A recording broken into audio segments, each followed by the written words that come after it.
Opfattelsen af, hvad det gode liv er, har ændret sig gennem tiderne og er forskellig fra kultur til kultur. Der findes mange religiøse forestillinger om det gode liv.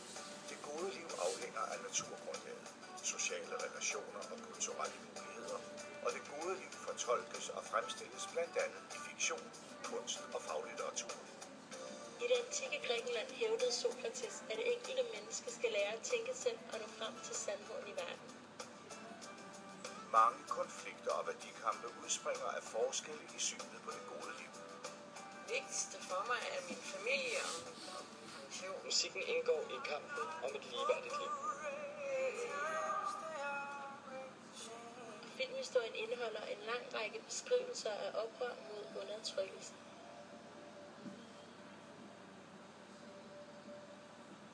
Kampen for det gode liv er ofte drivkraft i både teknologi og samfundsudvikling.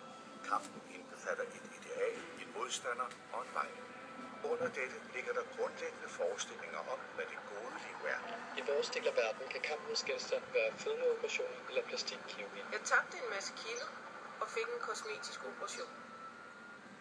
I andre dele af verden handler det om basale livsfornødenheder som vand.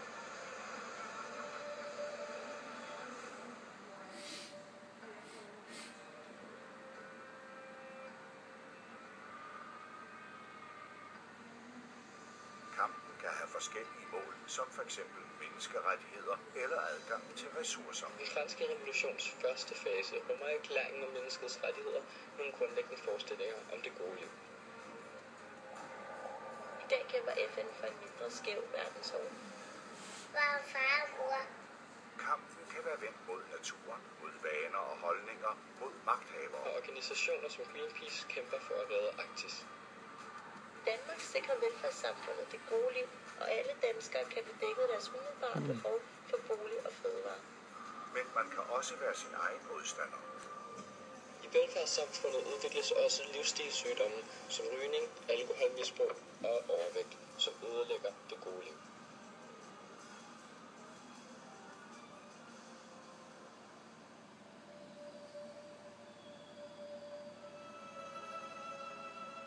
Kampen for det gode liv kan kæmpes på mange måder af grupper eller individer.